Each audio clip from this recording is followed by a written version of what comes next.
సూలూరుపేట పట్టణంలో వెలసిన శ్రీమద్ వెంకటరామమూర్తి స్వామివారి ఆలయంలో ముక్కోటి వైకుంఠ ఏకాదశి వేడుకలు మంగళవారం అత్యంత వైభవంగా నిర్వహించారు.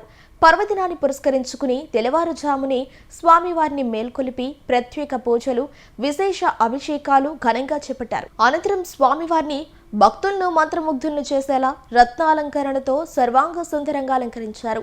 వైకుంఠ ఏకాదశి సందర్భంగా ఉత్తర ద్వారం గుండా స్వామివారి వైకుంఠ ద్వార దర్శనాన్ని భక్తులకు కల్పించారు.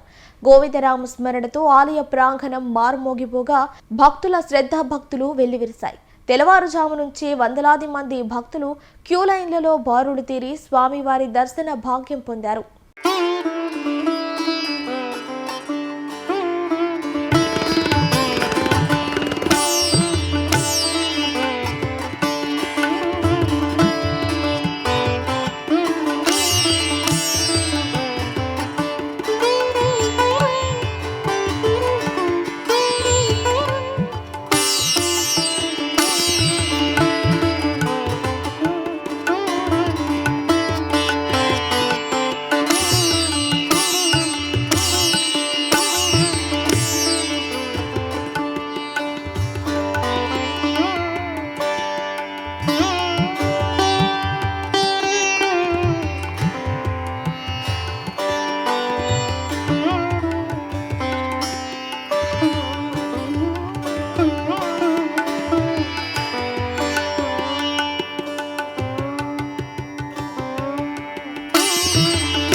వైకుంఠ ఏకాదశి పర్వదిన సందర్భంగా మన సూలూరుపేట పట్టణంలో గల శ్రీమద్ వెంకటరామమూర్తి స్వామివారి దేవస్థానం నందు ఉదయం 5 గంటల నుండి స్వామివారు వైకుంఠ ద్వార దర్శనం భక్తులందరూ కూడా కలుగజేస్తున్నారు.